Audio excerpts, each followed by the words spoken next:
This is the Russian Dynamite, Masha Slamovich. Becca here. This is not America's Sweetheart, Davian. It's Billy Starks. And the super fly guy, Trayvon Jordan. This is the fly side flyer, Jalen Brandon. Hardcore Princess, Jules Malone. Hi there, this is the Bubblegum Princess, Alexia Nicole. This is the Brazilian Wonder Woman, Christy James. This is the baddest black belt, Chennai Kai. This is Kid Bandit. The smash hit Joel Bateman. This is Robin Renegade. Cody Hawk. Brutal Bob Evans. And you are listening to Wrestling with Entertainment, one of my favorite podcasts in the whole wide world. Y'all, it's the Southern Flamingo, Kody Lane, and you are listening to Wrestling with Entertainment.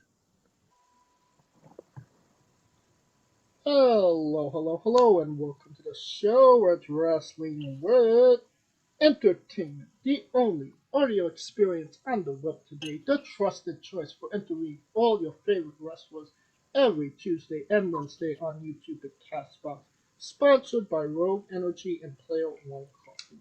I'm, of course, your host, James J., and it's a great day for wrestling because we are wrestling with the Southern Flamingo, the Ketchup of Pro Wrestling, Koko, Kody Lane. Yo, what's up? How are you, Kody or Koko? I'm doing well. How are you? I'm good. And what's coming up next for you? What's coming up next? So February 11th, I have Freelance Underground in Chicago, Illinois, and then I have Glory Pro in St. Louis, Missouri coming up February 26th. All right. And how can we find you on social media as well and merchandise? Yeah, absolutely. So my Twitter is very Kody Lane, and the same thing on my Instagram. It's very_Kody Lane, and that's the only social media I have right now. I don't have Snapchat or TikTok or anything like that. All right. And you can find merchandise? Merchandise, it's going to be teespring.com/Kody Lane. Perfect. And all of those links will be in the description of the video below, both on YouTube and Castbox. Perfect. All right, let's address the elephant in the room, or more accurately, the horse. You beat Warhorse recently. I did, clean and easy. Yeah. I know that you've had maybe a couple matches with him already. But I mean, a win is a win, no? A win's a win. No, that's what I always thought when growing up. A win's a win. So that was our second. That was our second singles match. Our first one was last year in October for St. Louis Anarchy. So that was quite some time ago. What was maybe some of the difference you saw in yourself from then to now? Yeah, so when I wrestled him, that was 2021. Sorry, time is flying by. I forgot we're in 2023 now. So shortly after that, I went back to England in December for a month, and I learned a lot of experience there. Me and Warhorse have actually, we traveled together quite a bit. So, we got to know each other more, got to see each other wrestle more, and, I kind of knew, what to expect when wrestling him again. So, and a whole lot more of a confidence boost as well. Oh, absolutely. Now you mentioned going down to England, or up to England. You've done a couple tours there, right? Yeah, that was my second one. The first one I did was in 2019. Me and Shane Saber, he's a Canadian wrestler. Me and him went together. Moondog. Yeah, Moondog. Okay, awesome. Glad y'all know him. I know who Shane Saber is. Space Pirates. So, but yeah, 2019. That was a lot of fun. What was that experience? We had Davey Vega there, Matt Fidget, and Ricky Shane Page. All those guys were there when we went over there. So we had some few people to travel with, and it was a good time the first time around. I mean, that's a great crew of guys. I mean, two of the four pillars of St. Louis Pro Wrestling right there. Oh, can you hear me? Okay, thank you. Hello? Hello? Hello? Oh, Yeah. sorry. I guess we lost each other there. Yeah, for some reason it keeps dropping me. I have no idea why. Long story. Um, so that's a great crew of guys you just mentioned. Two of the four pillars of St. Louis pro wrestling, right in that first group you was talking about. Absolutely. I owe a lot to when I moved up here to St. Louis to Davey Vega because he let me live with him for the first year I was here to let me, get on my feet and get things kind of going. So, no, those guys rule. I love Vega. I love Matt Fidget and Ricky Shane Page. Those guys have been a huge help to my wrestling career. What was that first time around going to England and the UK? Because there is a very different style of pro wrestling there than what we have in the States. Yeah, definitely. I will say over there, it's just a whole lot better. I like it a lot over there. Um, it's more technical. I like to watch like a lot of those guys over there when I was there in 2019, like Chris Brooks,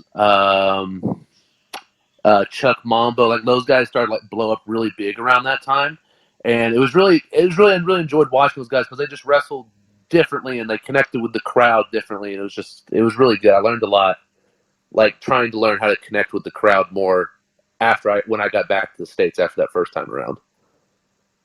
What would you say was a big difference between your first tour to your second tour? So the first tour, I didn't really have like a gimmick or a character. I was kind of just going there over as me, kind of. So, which was, you're just another regular indie wrestler if you don't have anything kind of going on or like a look. So, it was kind of difficult. I was more nervous the first time around because I was very kind of like unconfident with myself. So we had fun matches and good matches, but there wasn't really no connection with the crowd. So when I came back the second time in 21, I kind of went over by myself as the Southern Flamingo, as this like really flamboyant redneck character, and I got a lot more traction over there, even though it was during a major COVID spike and I lost like 4 or 5 shows. But I got to wrestle about 5 or 6 times when I was there, and I went to Denmark, and I was supposed to go to Germany and Ireland, but COVID kind of took those shows away. Yeah, that definitely sucks. Yeah, but yeah, the second time was a whole lot better in terms of confidence and stuff. So when I went out there to wrestle, I was very calm and had more of a grasp on how to be entertaining the second time around. What we love on the show, we love food. And what are you eating in England? What wasn't I eating in England? They have the best food over there. So I'm a big fan of. Have you ever heard of like blood sausage or black pudding? Yes. Okay, so that is probably hands down my favorite thing over there. Um, and for those who don't know, it's like cornmeal and like I think it's can't remember what type of meat it is or actual blood from like a cow, but it's delicious. It's rolled up in a patty. It's fried on a pan. It's the best. That I had an English breakfast every single morning I was there, and when I went to Denmark, I found some. I forgot the name of these cookies, but they were like the country's like cookies apparently. When I went to this like little market, and those were phenomenal. So I was eating that, obviously fish and chips, and I was having a lot of doner and kebabs over there.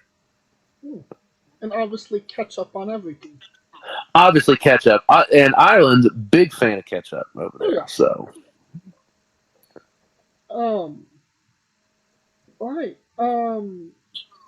Now you wrestled Josh Alexander last year. You wrestled in a three-way prior to that. And now this was a one-on-one match. So what was this experience? What was the experience like this time around wrestling Josh, who is really one of the most underrated pro wrestlers today in pro wrestling? Yeah, no, absolutely. He rules. Like so I've wrestled him 3 times, and we've only had one singles match. So like I got to wrestle him at Freelance in Chicago in a 4-way, and I was like, holy shit, I get to Josh Alexander's in this match. And then like a year later for Alpha One up in Hamilton, Ontario, I got to wrestle him and Isaiah Velasquez in a 3-way. And that was even better. Like the second time around, I was like, more comfortable in the ring. But the singles match, like it really, Josh Alexander can like go for an hour easy without no problem. So getting to wrestling, I think we wrestled like 15 minutes. And it was definitely like a test because I wanted to see if I can hang with him. And he was Impact World Champion at that time as well. So it was really cool. It was awesome to get to wrestle him in a singles match. Okay. And can you hear me? Oh, yes, I can. Okay, perfect. How did that feel going from a 4-way to a 3-way to finally just a 1-on-1? Yeah, well, it's a big difference, because you don't have 3 other minds or 2 other minds, in the ring. It's just you and Josh. So like getting to talk to him and getting to like just really showcase what you do in a singles match. You know what I mean? Because when you're in a multi-man match per se, you don't really you're kind of just going in and out. So like getting a singles match, you really get to showcase what you can do. Alright.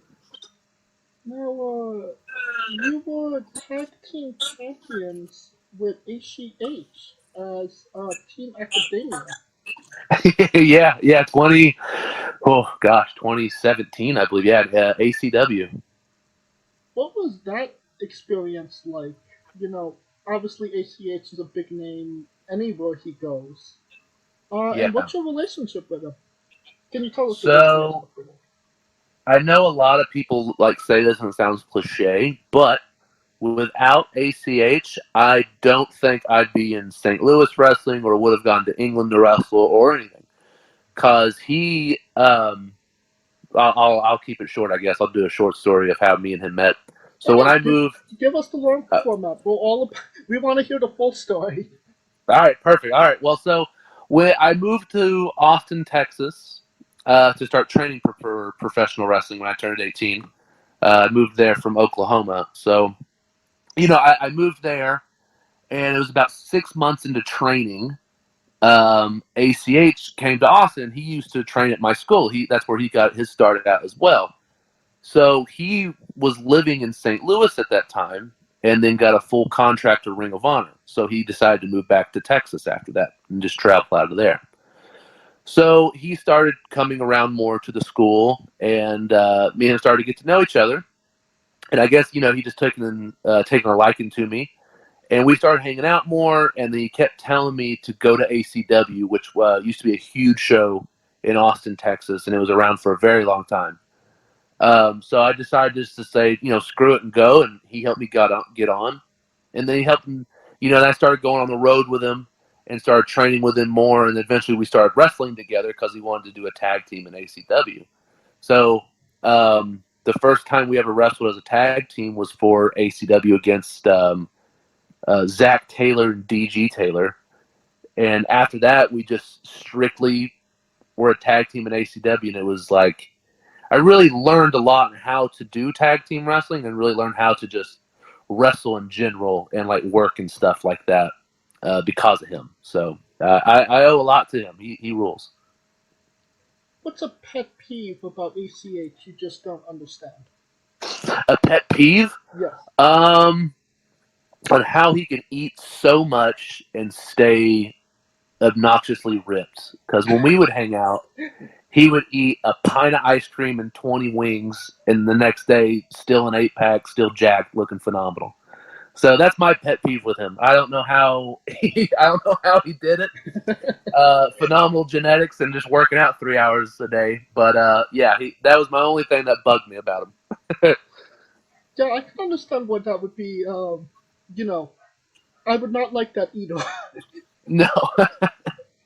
Like, what the hell are you doing? No, it's insane. He would always eat like that. Every time after a show, I don't have a fast metabolism, so I have to watch what I eat. And after a show, everyone else was eating like salad or grilled chicken or, the usual boring stuff. And he's over eating like a triple cheeseburger, fries, and onion rings without a care in the world. and everybody's looking at him. It's like, that just ain't fair. It's not fair. Life's not fair. And I learned that because of that. All right. You were on AEW Dark. Yes. What was that experience like, and were you able to take in that moment? I was. It was really fun. I wrestled Jake Hager and Sammy Guevara, which was pretty cool because, Sammy Guevara, he was kind of blowing up in the Texas scene when I very first started training because he was like 4 or 5 years ahead of me. And that was really cool. And then, growing up a fan of WWE when Jake Hager was Jack Swagger, he was billed from Oklahoma, and that's where I'm from. So, and my grandpa was a huge fan of him when we would watch wrestling together. So it was pretty cool to get to wrestle those two guys at once, kind of two birds, one stone. And it was kind of cool to be able to tell my grandpa I wrestled, Jack Swagger on TV. Yeah, absolutely. And you wasn't Kody Lane in that match. You were Koko Lane. Yes, so that was the first time I gave that name because for reasons during that time I couldn't use my first name Kody, and they put a name on there on the card, and I was like, I don't know what that name is, but we got to change it. So I went up to the guy who did the name changes. And the reason why I picked Koko is because my mother would always call me that as a nickname when I was a kid, and she still does to this day. So, in my head, I was like, it's kind of catchy, and it kind of makes me laugh. So I'm just going to go with Koko Lane and see what happens. So as soon as I did it, it kind of blew up a little bit, and then everyone was like, we really like that name. So I was like, okay, I'm gonna stick with it. Now, I'm trying to do the math in my head here of when that match happened. Because if there was or wasn't another guy named Kody with a C rather than a K there. Yes, yeah, there was a Kody with a C there. There was during that time. It was in 2021. It was right before I went to England. So like all that was kind of in one. All right. Was there anybody coming up to you after the match from AEW, giving you advice, telling you anything? Yeah, it was kind of cool to walk back, and then Jerry Lynn told me I bumped really well and sold really good. So that was a huge compliment coming from Jerry Lynn. Considering he was one of the first wrestlers you ever saw wrestle. Oh, excuse me, I didn't hear what you said. Considering that Jerry Lynn is one of the first wrestlers you ever saw. For sure, yeah. I saw Jerry Lynn wrestle on a VHS tape. That was my first time I ever saw him wrestle. I watched wrestling. So, yeah, it was really cool. And it was very just like, once the match is over, since it's, it's on, TV and everything's time, you kind of just, you're in there, you're rushed, and you're not rushed in the match, but rushed to the back and all that stuff. So I got a chance to ask him, and it was really cool. It was mind blowing. I told my childhood friend about it, so it's kind of nice to tell your childhood friends that you grew up with that, like, hey, I get to see and meet Jerry Lynn, and he got to watch me wrestle once. So is that kind of like, to some degree, a full circle moment? It's very full circle. If you can't get any more full circle than that, in my career thus far. So it was super cool, and I didn't even think about it because it happened so fast. I didn't even think about it until like 2 or 3 days later. I was like, oh shit, Jerry Lynn told me I move well, and I got to watch him wrestle very first time, So it's really cool. It's crazy. Wrestling's crazy. I was saying, taking in the moment of AEW, I mean, did you take in the moment of meeting Jerry Lynn? I was kind of just like, it happened so quick walking past him, and because they had to go on and do their job, Right. they couldn't talk to me all day, but it just didn't set in for like another 2 days. And I was like, that was pretty cool. I'll always remember that moment. And when I was in the ring, I got to like savor the moment, like being in the ring and looking at the crowd a little bit longer, because when it went to like a commercial break, I believe during that time, I think Tony Khan came out and made a big announcement to the crowd that like they were switching dates or something like that. So I got to be in the ring and look at the crowd for an extra 5 minutes, which is kind of cool to really like, take a deep breath, calm down before the match started while you're out there. So that was actually kind of a really cool moment as well. Okay. Well, for anybody that listens to us regularly, they know that I have a co-host named Scooter Dust. They would also know he would be very mad at me if I didn't ask you this question. You wrestled Pat Buck.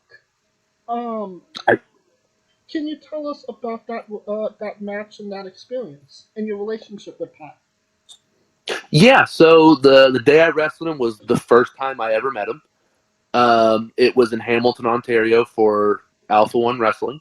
Okay. And it like I've known of Pat Buck's name, but we've never been on shows together since he's in the New England area and I was in Texas and then just moved to St. Louis during that time. So it was really, really fun to wrestle him. I had a great time wrestling him. He really during that time I was still I didn't have I was still just playing Kody Lane, so I didn't really have any a character or gimmick, but he did, and we played off that, and he really taught me how to put some pieces of a match together better, and on how to pace the ending of a match and stuff. So it was really cool. I had a lot of fun wrestling him, and unfortunately I haven't seen him since then, and that was in 2019. Oh wow. Well, Yeah. I asked because my co-host Scooter Dust, he trained under Pat Buck at the NYWC. So, so basically he's his wrestling child. Oh, that's awesome. Yeah. So he would be mad at me if I didn't ask you about him. That's awesome. Yeah. Tell him I said I loved wrestling Pat, and he was like a joy to be around and talk to about stuff. So yeah, he was really great to me. All right. Now you tell me if this was a joy of a match to have. Can you tell us about wrestling in a mall against Prince Adam? That's my my crowning achievement in creative stuff that I've gotten to do on my own. So backstory behind all that. So I used to be before the pandemic and before COVID shut everything down, I used to work for Inspire Pro Wrestling in Austin, and I just won their Undefinable Championship. I think it's a different name now, but during that time, that's what it was called. And as soon as I won the title, I had a few matches with the title, and then COVID shut everything down. And I actually came up with the Southern Flamingo gimmick during COVID. Since I wasn't wrestling, I was like, well, I got to start, cutting promos and doing stuff. So I had that belt, and I was like, well, I'm going to switch the name to it and just call it the Open Range title. And I'm just going to wrestle outside and do these cinematic matches since, wrestling shut down still and bookings were very, very scarce during that year. So, I had a couple matches here in St. Louis where I was wrestling in a park and just really, easy, simple, goofy stuff. And then heavy metal wrestling ran out of the Rolling Oaks Mall in San Antonio. And I spoke to the promoter, and I was like, hey, I'm coming down a few days early. Can I use the entire mall for a wrestling match? And I told him all the ideas. So he gave me the okay. He spoke to the security guard, and the security guard gave it the okay. And we had to do it at 9 or 10 p.m. at night. But here's the best part. That security guard who said he was going to be on guard during the time showed up late. He slept in for a shift, and another guy that had no idea what we were doing or that we were in there, he wasn't given a heads up. So it's on my YouTube channel. If you go and check that out, the ending of the match is where I pull out a toy gun and I tell everybody to get down, and 1, 2, 3, I win, right? Yeah. So around that time, we were in the mall food court, and that's where the ending of the match happened, where a fake security guard played by another wrestler, Ethan Price, and we actually we didn't steal it, but we went into the security office where we shouldn't have been during the mall, and we took a real security guard officer T-shirt, and we got in trouble for that as well. So I pull this gun out, and it looks very real because we clipped the orange piece off of it.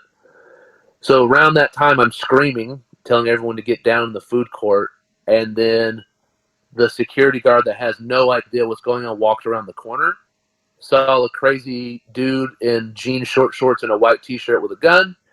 He dead sprinted out of the mall and called the San Antonio Police Department. Oh my god. Yeah, it's pretty awesome. So the police department were on their way, but since the mall itself knew there was a wrestling show in there, or a wrestling, school and stuff, they called the promoter, Dylan Dunbar, and they asked him, like, hey, is this you guys? Like, what's going on? And he was like, oh, yeah, it's us. So they called the San Antonio Police Department, told them not to come because it was like a film prank kind of deal. So I almost got Heavy Metal kicked out of the mall forever, and then I believe we almost all got fines. So it was pretty cool. I can't imagine that wasn't an interesting conversation you had with the promoter afterwards. He said if he would have gotten kicked out, he said it would have been worth it. And the good thing is, I didn't have to sit in for the meeting he had with the people who owned the mall the next morning. He had to get up super early, and he had to get bitched at by them all, so it was kind of cool. And I mean, you're lucky that security guard wasn't more brazen and actually attacked you in any way. He just ran the other way and called the police. I could have gotten shot. I could have gotten tased. I could have gotten any of it, and it would have been fine because I looked like a crazy dude with a gun, and he had no idea. So, it's wild as hell, and I can't believe we did that. So I'm glad we have. It's documented forever. Now that we have the backstory, let's talk about the actual match. Who's coming up with all of the things that you're doing? Because there's a lot of interesting things take place during the match. Yeah, so I came up with like 98, 99% of it. And we were kind of walking around the mall, seeing like what we could use, what we couldn't use, stuff like that. And then I was like, well, I want I want to get my head shoved into a toilet, and I think that'd be funny. And the guy who was helping me film it, he went, I have a GoPro camera. Let's put the camera in a Ziploc bag and then put it in the water, in the toilet bowl water. And I was like, that's genius. I wouldn't have thought of that because I didn't think anyone would have like a GoPro in a Ziploc bag for some fucking reason. But we did it, and we did 3 takes on the toilet thing. So I had to put my face in an actual toilet water 3 times. Oh. But we needed the shot, and it was worth it. So, and then we wrestled in a kid's playground. Yeah. And I took a pile driver on like a big gumball type deal, and we had a moment on the escalator. That's usually I think that's my favorite part, is the escalator part. Nobody thought of actually running up the escalator. You had to No, yeah, it's so stupid, right? It's just so stupid. So, and then I love the part where we had a whole lot more clips filmed for when Adam was trying to find me around the mall, and I was like hiding in places. I didn't want the match, the whole thing, to be like 20 minutes because we were already pressing it pretty long to 15. So there was a lot of outtakes of it. Like I was hiding in a window next to a bunch of mannequins. I was standing still. He walked by it. I was I had my head and like flower pots or like big like trees and branches that were in the in the mall. So a lot of crazy stuff in there that unfortunately did not make the cut. Well, maybe there will be an uncut, uncensored version coming soon. That's not a bad idea. Or I could film another one because I'm having the itch to film more of cinematic matches since they're really fun to put together. Okay. The Maul-mageddon Part 2. Yeah, if I can find another mall that I won't get shot at, we'll definitely do it. Because you probably can't go back to that one. No, in the end, heavy metal is no longer running out of that mall anymore, so we lost that privilege. And I gotta say, the finish where you told him to get down, or you shoot him, and then you put the gun in the referee's face. Best finish to a match ever.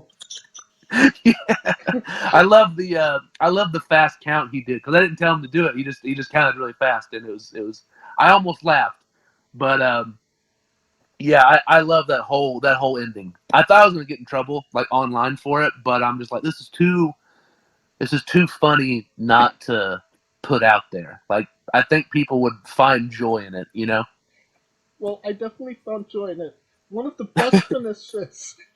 The most logical finish to of a wrestling match ever. Oh gosh. Alright, I think we should go to our next segment. Kody Lane's Bizarre Adventure. You're a pro wrestler that goes up to many words and weird, crazy, and bizarre things are bound to happen. Can you tell us a road story that fits that description? I definitely can. So, Awesome. the one that I usually always tell people, I was in Saskatchewan, Canada, Okay. and it was after a wrestling show because I used to tour with this company called CWE. And there's a wrestler. His name's Tony Kazina. He's a St. Louis, somewhat native. I know he's from the Seattle area.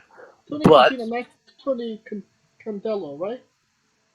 no, yeah, Tony Kazina, not Tony Candelo. Okay. So Tony Kazina helped train like Davey Richards and Kyle O'Reilly. Okay. And like Aaron Solo and people like that. He helped to take those guys on the road. So so he started doing those tours, and this was my second tour, and we were all at like an after party bar, and there was this guy there. He was helping drive people around to like different shows and stuff. And Tony, he's an older man, so he didn't want to stay out late. And Tony asked the driver, who's also a wrestler, he said, "Can you take me back to the hotel I'm staying at?" And the wrestler said, "No, you have to stay here and just deal with it." Like he was being kind of an asshole to him. Okay.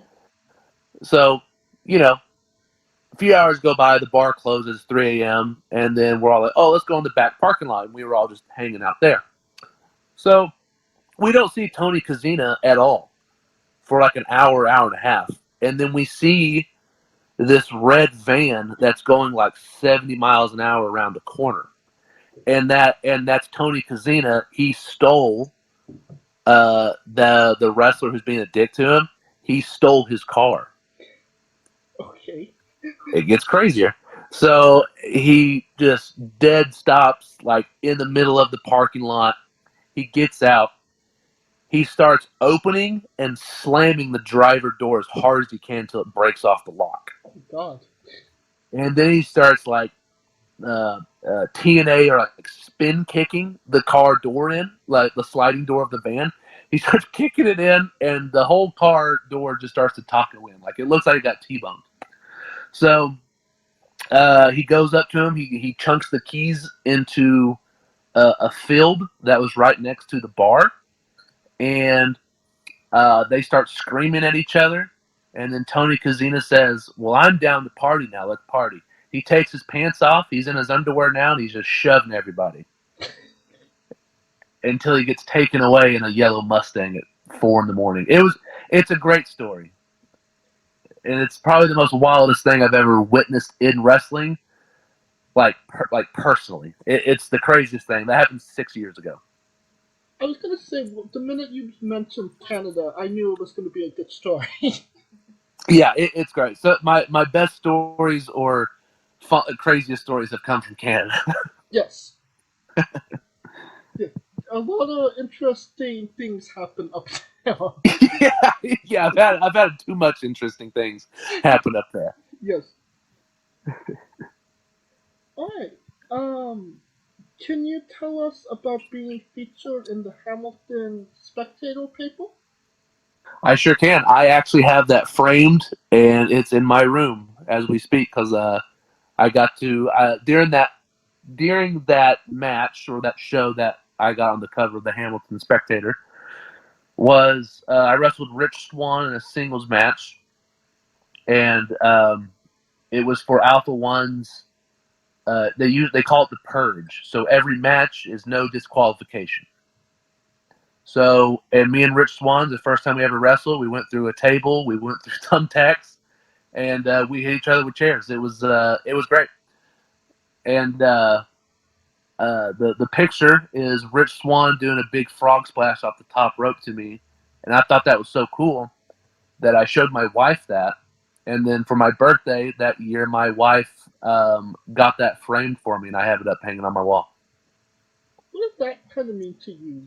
To be, obviously the internet is the internet, but to have your name in black and white on, something like a newspaper.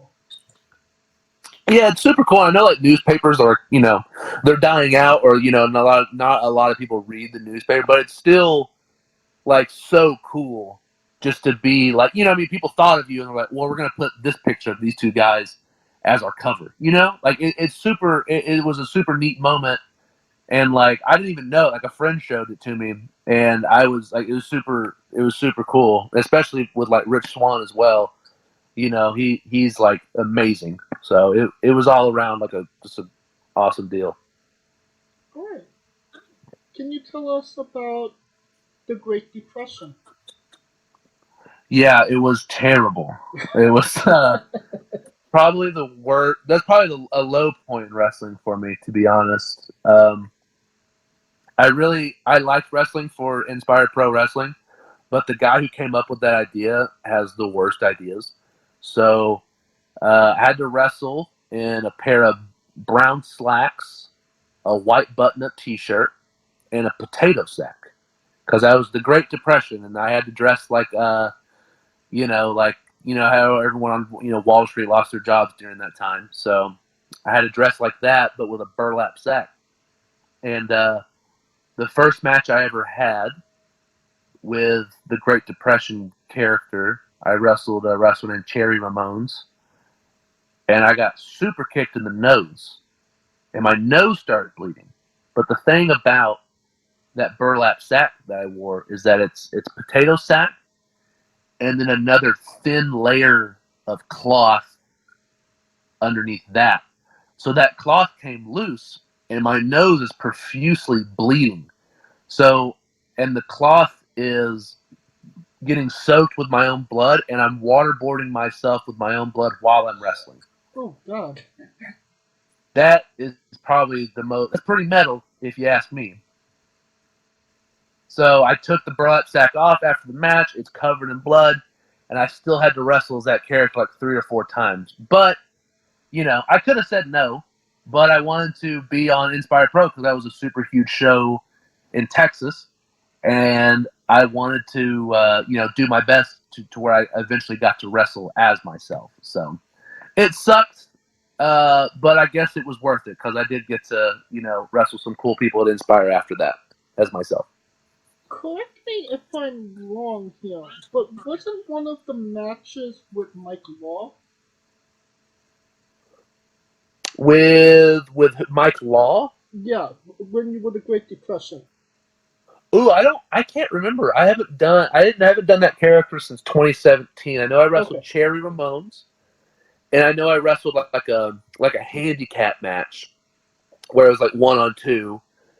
and then I did like a big battle royal thing as that character. I don't think I wrestled a Mike Law.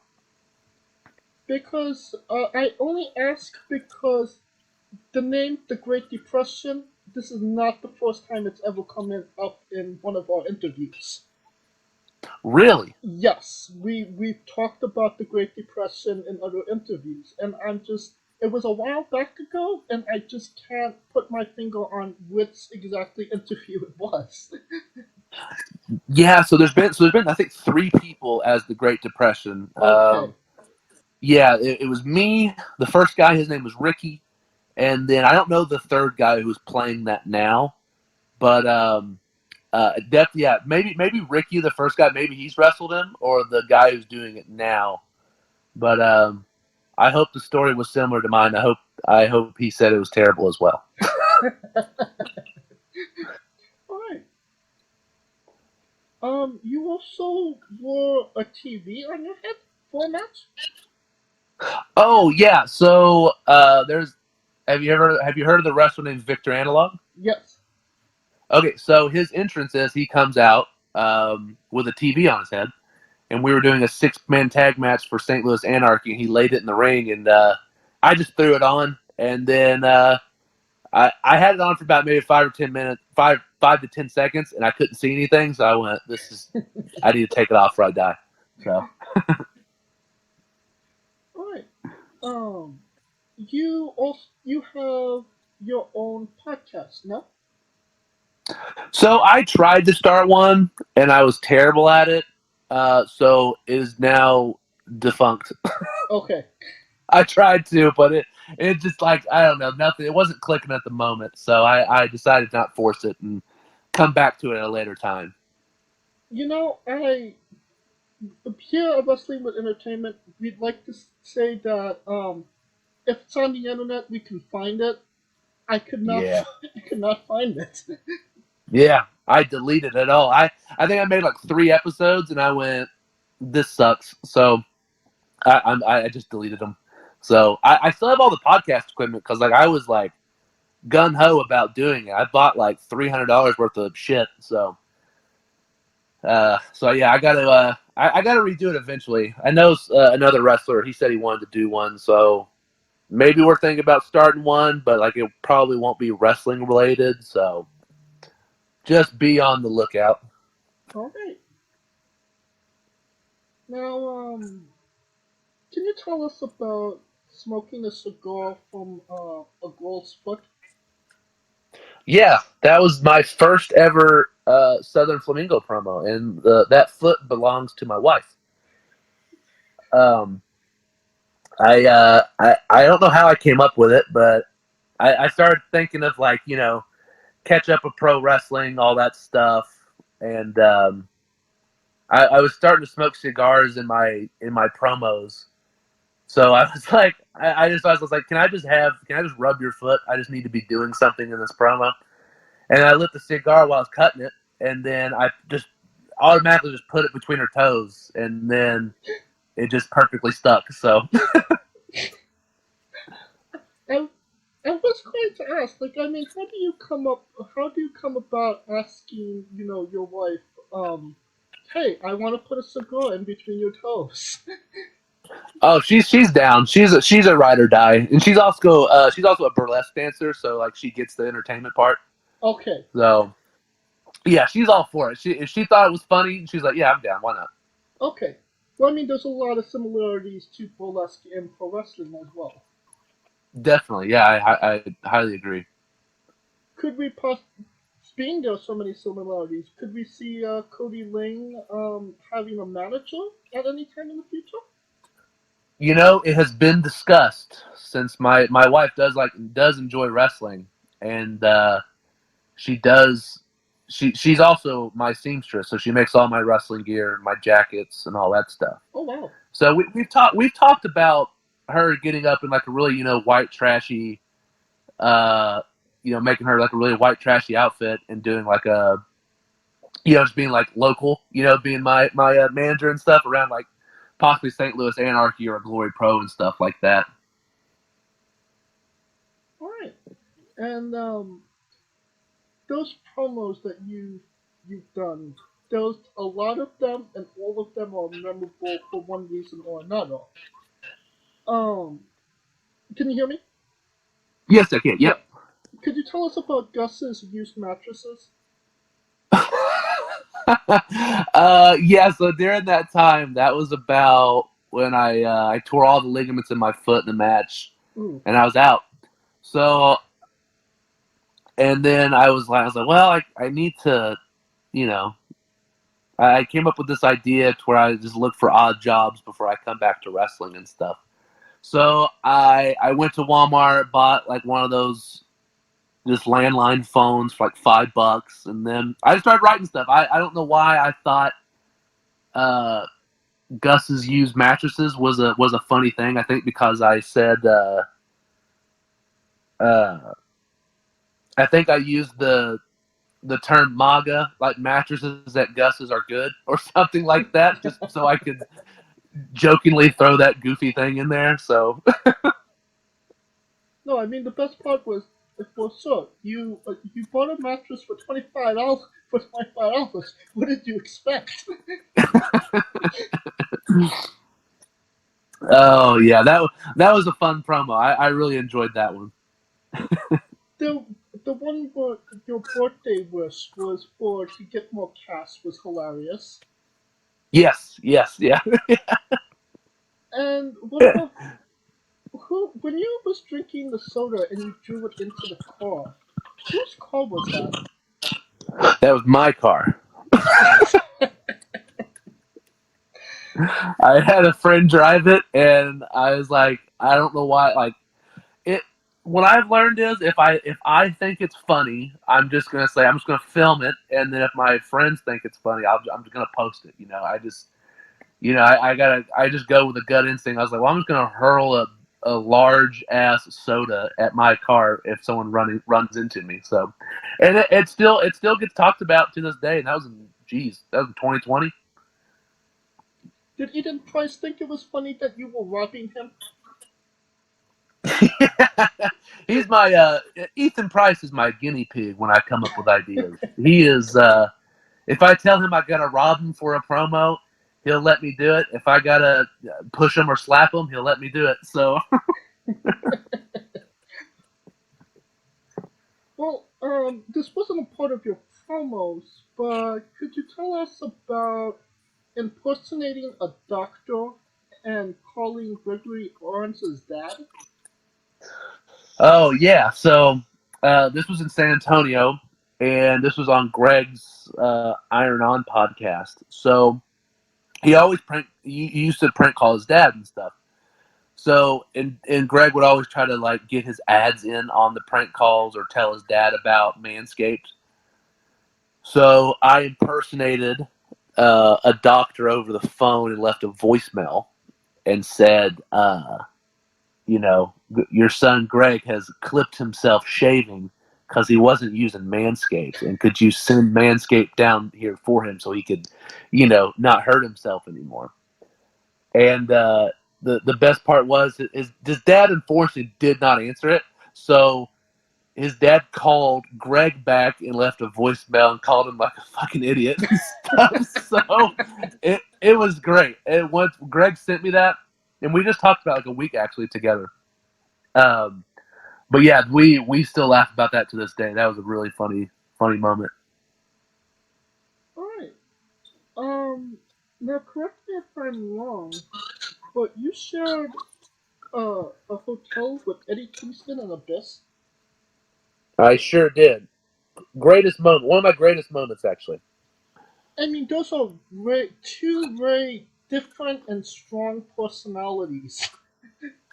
Yes. So, growing up, I was always a huge fan of TNA. Like, I watched TNA more than WWE when I was going back and forth. I always ordered, like, the TNA pay-per-views and stuff. So, I was a huge Abyss fan. Loved Abyss.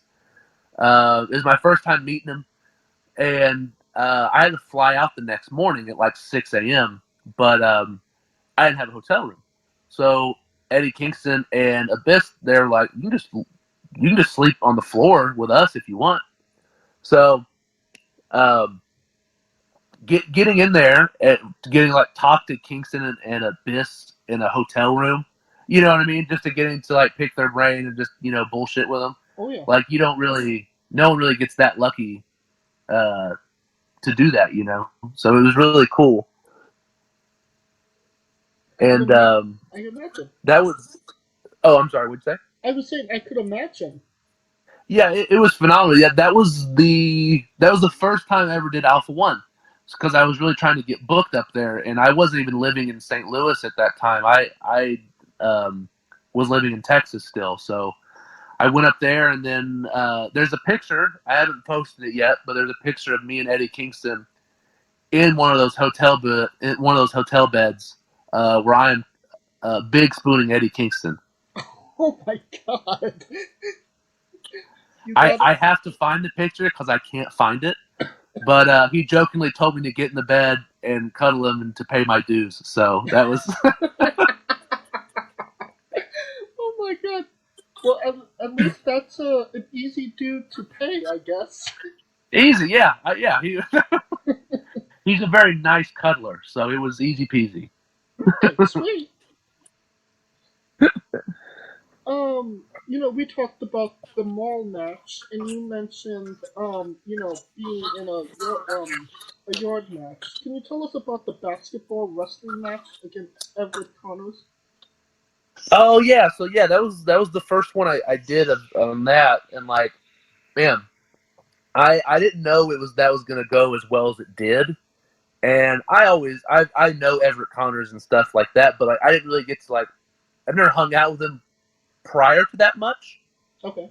And I was just like, who can I get to do this? And out of a whim, I just messaged him. I went, hey, do you want to do this stupid basketball match? And he was totally down for it. So we just filmed it. I think we filmed for 3 hours. And yeah, it was a lot of fun. That was it was a testament to how good I could edit and stuff like that. I still suck at editing sometimes, but it was a lot of fun putting yeah, it was a lot of fun putting that video together and watching it come together and people liking it and stuff. So when he gets back into the States, where I think we're going to try to do another one, so also be on the lookout for that. I think that'd be a lot of fun. All right. Who was the bear, may I ask? Who was the what? Oh, the bear. Oh, I forgot his name. I think his name is he wrestles for St. Louis Anarchians. Deacon Cash. Oh, okay. Yeah. So yeah, it was him. I thought you were gonna say it was Ethan Price.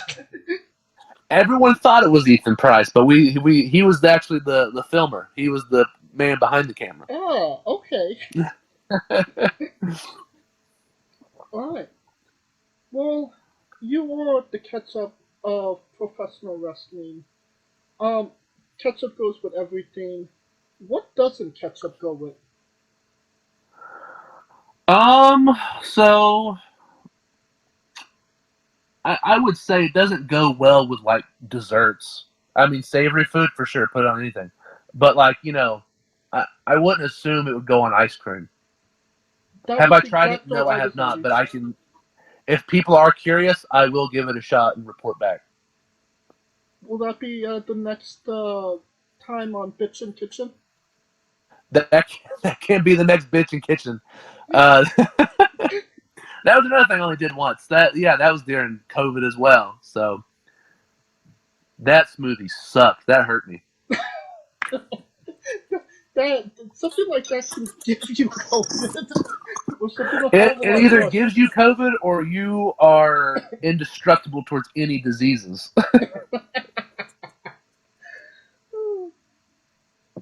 So, it seems like you wrestle all over, the United States, Canada, Mexico, parts of Europe, and you wrestle for so many promotions. It kind of does seem like you're a world traveler at this point. Is that something you sought after, or was that just these are the opportunities I'm getting? It was kind of the opportunities I was getting because, when I got into wrestling, I wasn't a big indie match wrestler or anything, because there wasn't indie wrestling where I was where I lived in Oklahoma. So I was just in a super small town. So all there was WWE and TNA. I didn't even know about like New Japan Pro Wrestling or anything. So when I started training to be a wrestler, and ACH was saying, you got to travel, you got to get your name out there. That's how you get noticed. And I was like, okay, well, I'm gonna try to go as much places as I can. My first goal was like, well, I'm gonna try to wrestle, anywhere I can in Texas to make it look like I'm traveling a bunch. So that started to happen, and then my first out of state booking was in Louisiana, and then Missouri was my second one. So and it just started snowballing from there. Meeting people. I never thought of myself ever going to Canada, and then I wrestled there I did 3 tours the first time, and then before COVID I was going up there twice a month wrestling in Toronto. It was, I don't know, it's super cool. I never would expect it when I was younger getting into wrestling. I'd be going all over the place. All right. Well, that being said, you've definitely had a career, that's that's been spectacular so far. So much that they decided to make a movie about it. This is the colossal question. Every movie has a soundtrack. What would be the first 3 songs on the Kody Lane wrestling soundtrack up to this point? Ooh, the first 3 soundtracks? No, the first 3 songs. Oh, I'm sorry. First 3 songs? Whew. Yeah, but this isn't the Keys of Life. Yeah. So, I don't, it'd have to be a Volbeat song, because I listen to a lot of Volbeat. Okay. When I've ever started, wrestling, and it got me through, songs get you through a lot of, down times or dark times and stuff like that. So, it'd have to be a Volbeat song. Don't know which one. Definitely towards the end of my, not end, but, this last year or so of wrestling, it'd have to be 9 to 5 by Dolly Parton. Love it.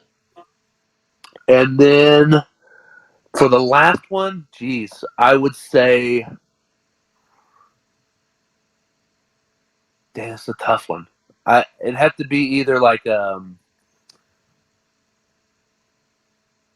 it'd have to be a country song to an extent, but I would mainly do maybe, you know who Wheeler Walker Jr. is? I believe so. He's a very dirty country singer, so I would have to do either Wheeler Walker Jr. or this rapper. His name is Prov, and he is from, I think he's from Minneapolis, and he has become one of my favorites. So if no one knows who that is, I would seek him out. He's really good. So song-wise, I don't know, but artist-wise, those 3 for sure. Fair enough. Do you lock that in? Do you what? Do you lock it in?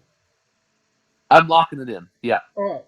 Now that we got the soundtrack down, everybody knows you do the soundtrack, then you write the script, and then you do casting.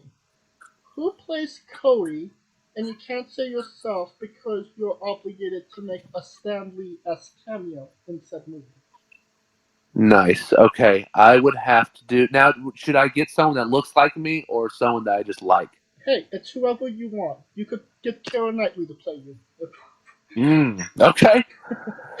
So for young me starting out, I would probably do, just because he looks so young, I would do a young Timothy Chalamet, but he'd have to gain like 80 pounds. Okay. Because I was fat when I started. So a fat Timothy Chalamet, and for purposes for me, I would do Tom Hardy as grown up me. Okay. We'd have to make him taller. Okay. And then for old me, I would do Nicolas Cage, or just do Nick Cage all the way through. Oh, sweet! I dig it. I love Nicolas Cage. Tom Hardy's not the first. You're not supposed to say Tom Hardy. Tom Hardy's. Oh no! Bret Hart is very popular. He's a hunk. Who wouldn't want to be in his movie? All right. Now we got who plays Kody. Every movie has a supporting cast. Who would be 3 people in your movie, and who would play them? Ooh, this is a toughie. Let's see. So one of my best friends in pro wrestling is Ethan Price. Of course. So I would have Ethan Price in the movie. To play him, oh geez, I have to find like a really spazzy character to play him. Oh my goodness. So all right, let me get my 3 wrestlers out first to be in the movie. So obviously Ethan Price. Number 1. Number 1. Number 2, probably have ACH in there since he's been a big component. Of course. And the third one's going to be toss-up since Ricky Starks was a big part of my wrestling career growing up. Okay. He helped me out a shit ton. Or possibly Ricky Shane Page. He's been a big part of me, like when I've been on my own, when I moved to St. Louis, doing my own thing and stuff. So, hey, they can toss it between them. They could both I'm be sorry? in it. There's no rules to this. There's no walls. Okay, fine. I'll do all 4. So Ethan Price is in it. He's going to be played by. I'm going to say. Do you know who's McLovin? What's his character's name? What's the actor's name? Christopher Plotz? McLovin? Oh. Yeah, from Superbad. Oh. I can't remember his name. Let's see. Oh, yes. Christopher Mintz-Plasse. That's going to play Ethan Price. Okay. Yes. Ricky, let's see. Albert, ACH. Let's just throw it in there. We're gonna do Wesley Snipes as ACH. All right. Ricky Shane Page. We're going to do, let's see. Wow, these are great questions, but they are tough questions. We like to keep you on your toes. I know, yeah. I'm almost levitating. Oh my goodness, let's see. Oh my goodness. Ricky Starks. Any ideas who Ricky plays him? Starks. Ricky Starks, he's a handsome man. So we'd have to get a handsome man to play him. So I think Ricky Starks is going to have to be played. Gosh, what's his name? We're going to do Jason Momoa as Ricky Starks. All right. Locking it in. Ricky would say that he's not handsome enough to play him, but, casting. Hey, casting, yeah. That's what, yeah. But yeah, those would be my 3 in the movie. All right, and we'll let casting decide on who Ricky Shane Page is. That's still up in the air. We might take him off the film. We're not too sure yet, but he's on the chopping block. All right. Now onto a controversial subject: pineapple on pizza. What's your stance? Love it every time. So you're pro pineapple. I'm pro pineapple. Yes. All right. What's your spirit Pokemon? Spirit Pokemon. I don't know too much about Pokemon, but I'm gonna say Squirtle. Sweet. We love the late great Tracy Smothers on the show. Do you know the acronym for Thug? THUG. Oh, geez. I forgot it. As soon as you asked me, it went out. Because I know a thug can't spell. Yes. Oh, my gosh. What's thug stand for? You have to tell me. T is for terrible. H is for hell. U is for ugly. and G is for jail. Why? Because a thug can't spell. There it is.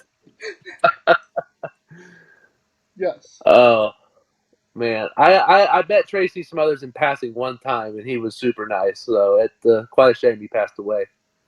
I never got the chance to meet him, and just from the stories that I've heard on the show, it seems like he was a fantastic human being. Yeah, he seemed phenomenal. Right, and that's kind of why we do this, to kind of keep his memory alive. Yeah, for sure. That's awesome. Alright, and you probably know what this is all about, this next question. It's the weirdest question you'll be asked on a wrestling interview. Would you ever consider wrestling a rock? Not Dwayne Johnson, not the country, an actual rock. An actual rock. You know what? It depends. I probably would. Yes. Alright. I think I could. I think I could wrestle a rock, depending on how. Can I pick the size of this rock? No. The rock already has his shape and his size. Okay. All right. I'm still down. I'll wrestle a rock. Shane never told you about Backyard Pro? No. Oh wow. I know Backyard Pro, but I didn't do it or anything like that. Well, just for context, there was a wrestler named Psycho Mike that wrestled an actual rock for over 15 minutes in a Tungsten Man match, an Iron Man match that lasted for 2 weeks. Holy shit. Yes. That was on Backyard Pro. And he did not win that match either. I know he's wrestled. He wrestled a dog. He's wrestled himself. Yes. Psycho Mike. I feel like he's starting to get into actual creatures that move and breed, so that's a plus. Nice. Yeah, he's upgrading. He's evolving. Yeah. Soon he'll be wrestling people. Yeah. Alright. On a more serious note, where do you see yourself in 5 years? Hopefully, signed wrestling for a company. I would love to, be a contracted wrestler and get to travel with a company and, sink my teeth into that, you know what I mean, and build my name up. Alright. And what's a match people should go out of their way to see that best shows off what Kody Lane is all about? Yeah, so this is going to be on IWTV. I'll list out a few that I'm really proud of over the last 2 years or so. Even though me and Prince Adam did have a match in a mall, the next night we actually wrestled each other in a singles match for Heavy Metal Wrestling. Get out of here. Yeah, I'm very, very, very, very proud of that match. I loved that match a lot. It was really, I thought it was really good and it was fun. The latest match, me and Warhorse, proud of that one, just recently off the top. I would recommend going to check out any of my Alpha 1 matches. Those are a lot of fun. Those are kind of like the early years. So if you ever want to see like what's a big switch or a change. Glory Pro, me and Alex Zane, we wrestled each other about 1.5 years or so. Really enjoyed that match. Go check out me and Brian Keith at Freelance. That was an awesome match. And can we find these matches on YouTube? Yes, yeah. You find them on YouTube, or you can find them on the IWTV app. Those will be the two places to do it. Me and Alex Zane is on YouTube. Okay. Me and Brian Keith is on the Freelance page of IWTV. Well, I'll get the match from YouTube with Zane, and I'll put in the description of the video below, both on YouTube and Castbox, for somebody that wants to re-see it or wants to see it for the first time after this interview. Yeah, for sure. That's awesome. And just interesting, he's Taco Bell, your Ketchup It seems like an interesting combo. Yeah, it was definitely a clash of flavors. So I think you need to wrestle Tracy Williams next. I know both the sauce, right? It's Yeah, hot sauce ketchup. It's well, at least a tag team. that's true. Yeah, it's for sure. Hopefully that happens one day. That'd be cool. Yeah. All right. And since we are nearing the conclusion of this interview, we are wrestling with the 8 questions of doom. Dun, dun, dun. This is our speed round, our bonus round, the round where we see who you really are. Are you ready? Yes. Excluding yourself, greatest wrestler of all time. Edge. Worst wrestler. Oh my goodness. Worst wrestler, Dylan Dunbar. You're main eventing WrestleMania for the World Championship. Who is your opponent? I'm gonna have to say either Edge or Shawn Michaels. Alright.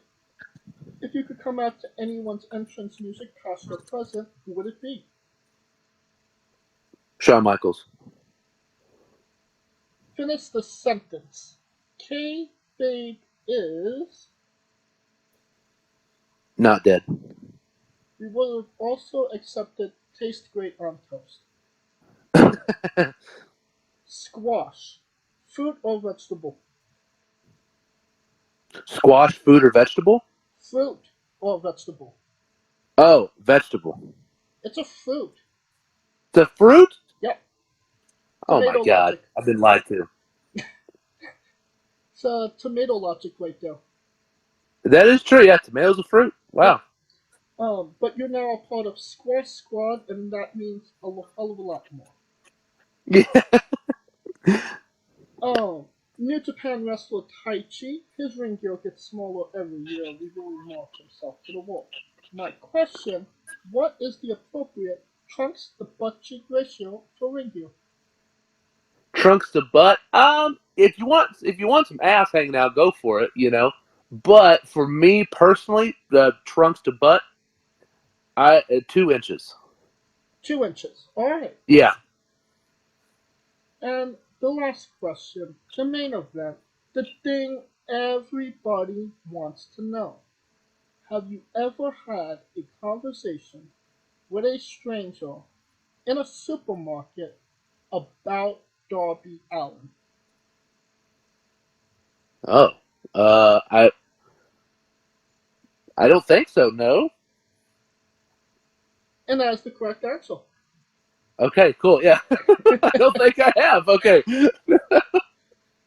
That will conclude this interview. Thank you so much, Kody, for coming on and doing this with me. Oh yeah, absolutely. I had a real blast. Thank you for having me. Oh, I appreciate that. I had a blast talking to you as well. Where can we find you on social media and your merchandise once again? Yeah, absolutely. So Twitter, it's going to be at @very_Kody Lane. Instagram is going to be at @very_Kody Lane. And then my merch store is going to be teespring.com/Kody Lane. Alright, and there's no need to drill it into your Google machine. Simply click the link in the description of the video below, but on YouTube and Castbox. A new tab will appear on whatever device you're on. You have no excuse. Buy a damn shirt. Of course, if you like what we're doing, well, first and foremost, thank you for listening. And if you like what we're doing, please like, subscribe, comment. We're on YouTube and Castbox. Of course, this was sponsored by Rogue Energy and Fair One Coffee. Join us next Tuesday and Wednesday for more incredible interviews. You can follow the show at Wrestling with E, both on Twitter and Instagram for information on who we're interviewing, when we're interviewing them, links to those interviews, and so much more. And you can follow me personally at JamesJ993. Alright, Kody, when I say wrestling with, you say entertainment, okay? Yes. For our very special guest Kody Lane, Kaliko Yacht, Scooter Dust. I'm James J, and this has been Wrestling with Entertainment. Hey folks, this is the Colossal Mike Law, and you are listening to Wrestling with Entertainment. Enjoy the show, support these guys. We appreciate it very much. We'll see you at ringside.